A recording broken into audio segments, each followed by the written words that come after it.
मैं सदन के माध्यम से शासन का ध्यान उत्तर प्रदेश शासन द्वारा शिक्षा संहिता के सर्वथा विपरीत जारी किए गए आदेश संख्या 1467/15/7/2020 152/2021 दिनांक 2 अगस्त 2021 की ओर आकर्षित करना चाहता हूं। उक्त आदेश में प्रदेश के माध्यमिक विद्यालयों को 2 पालियों में संचालित किए जाने के निर्देश प्रदान किए गए हैं। उपरोक्त आदेश के अनुसार विद्यालय प्रथम पाली में प्रातः 8 बजे से 12 बजे तक तथा द्वितीय पाली में अपराह्न 12:30 से 4:30 बजे तक संचालित किए जाएंगे। यह भी निर्देशित किया गया है कि कक्षा 9, 10, 11 एवं 12 के 50% विद्यार्थियों को प्रथम पाली में बुलाया जाएगा तथा शेष 50% विद्यार्थियों को द्वितीय पाली में बुलाया जाएगा। शिक्षा संहिता के महत्वपूर्ण अंशों के प्रस्तर 86 में स्पष्ट उल्लेख है कि मान्यता प्राप्त शासकीय एवं अशासकीय उच्चतर माध्यमिक विद्यालय में शिक्षण कार्य न्यूनतम समय विश्रांति के समय को निकालकर अगस्त से मार्च तक 5 घंटे 20 मिनट रहेगा और गर्मियों में अप्रैल, मई, जुलाई में, जबकि विद्यालय प्रातःकाल का होता है 4 घंटा 35 मिनट का रहेगा।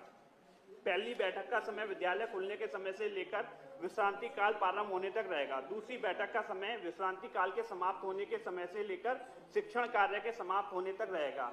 प्रस्तर 87 2 पालियों में कक्षाएं संचालित किए जाने का निषेध करता है तथा स्पष्ट रूप से उल्लेख है कि कोई संस्था 2 पालियों में कक्षाएं नहीं लेगी। ऐसी संस्थाओं को जो पहले से पालियों में कक्षाएं ले रही हैं, इस पद्धति को उस रीति के अनुसार हटाना होगा जिसे निर्देशक निर्धारित करें। इस प्रकार स्पष्ट है कि माध्यमिक शिक्षा विभाग के उच्च पदस्थ जिम्मेदारों ने शिक्षा संहिता के महत्वपूर्ण अंशों की अनदेखी करते हुए विद्यालय संचालन में न केवल निर्धारित समय सीमा का अतिक्रमण किया बल्कि 2 पालियों के निषेध को भी नजरअंदाज कर दिया, जो आश्चर्य का विषय है। यह भी महत्वपूर्ण है कि माध्यमिक विद्यालयों में पढ़ने वाले अधिकतर छात्र छात्राएं निम्न मध्यम वर्ग एवं गरीबी रेखा के नीचे जीवन यापन करने वाले परिवारों से संबंध हैं। दूर दराज ग्रामीण परिवेश में रहने वाले इन छात्राओं को 2 पालियों में विद्यालय संचालित होने से आवागमन में न केवल परिवहन की अनुपलब्धता के कारण संकट का सामना करना पड़ सकता है, अपितु आसन दुर्घटना की संभावना भी प्रबल रहेगी। समीचीन होगा कि विद्यालय शिक्षा संहिता के निर्धारित अंशों के अनुपालन में एक ही पाली में संचालित करते हुए छात्र छात्राओं को रोटेशन के क्रम में विद्यालय बुलाया जाए।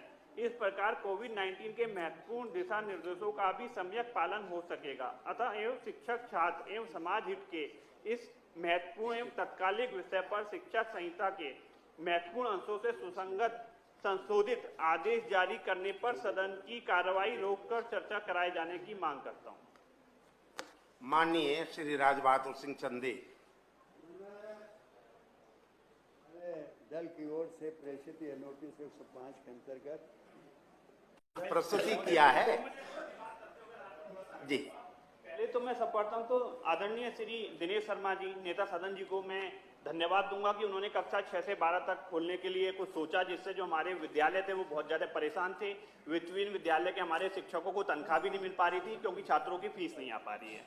मैं ये आपको एक तथ्य कुछ बताना चाहूंगा, जिससे जो ये आपने स्कूल खोलने की जो घोषणा करी है समय 8 बजे से लेकर 4:30 बजे तक, इस बारे में आप पुनः विचार कर पाएंगे।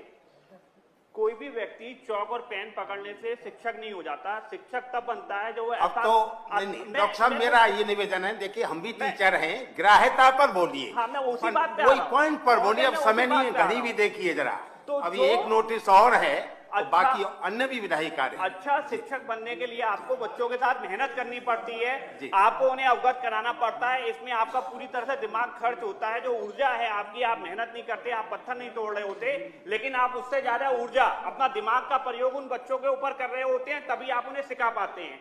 तो कोई भी अभी तक का जो समय सारणी थी, जो शिक्षक थे हमारे 3-3.5 घंटे, आधे घंटे के लगभग 60 लेक्चर लेते हैं, 3.5 घंटे में बच्चों को बहुत पढ़ा देते हैं, सारा विषय तो खर्च करते हैं। आदरणीय चंदेल साहब ने प्रस्तुत कर दिया। नई समय सारणी आई है, उस हिसाब से आप उस शिक्षक से ये सोच रहे हैं कि वो 6 घंटे या 7 घंटे पढ़ा पाएगा और उसी ऊर्जा से वो जो इस देश का भविष्य बन रहा है बच्चा, उसे वह उसी ऊर्जा के साथ पढ़ा पाएगा। तो मुझे नहीं लगता, ये मैं व्यक्तिगत रूप से सोचता हूं कि मुझे नहीं लगता कि यह संभव हो पाएगा। इसके मानवीय आधार पे भी शिक्षक पर इतना बोझ डालना बहुत ज्यादा गलत है। इसके अलावा मैं आपको और कुछ ये भी बताना चाहूंगा, जो ट्रांसपोर्ट फैसिलिटी है वह कैसे यूज हो पाएगी।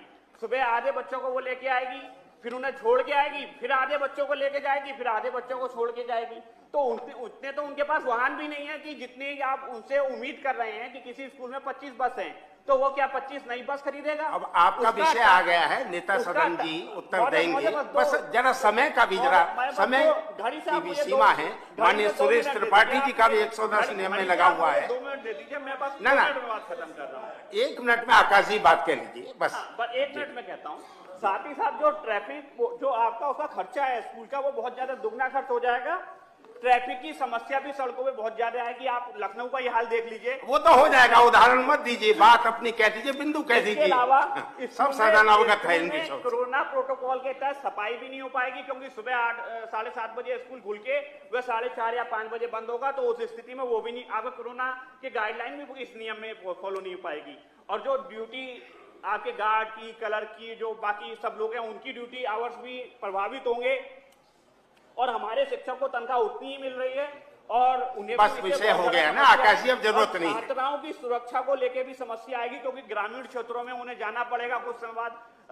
बस वो सुरक्षा में ही आ गया। धन्यवाद डॉक्टर आकाश जी। अनुरोध है, मानवीय आधार पे छात्र छात्राओं को रोटेशन के क्रम पे बुलाया जाए, जिससे हमारे शिक्षकों की गुणवत्ता भी जो पढ़ाने की है वो भी प्रभावित नहीं होगी, और वो भी पूर्ण रूप से हमारे जो देश का भविष्य जो छात्र हैं उन्हें पढ़ा। धन्यवाद।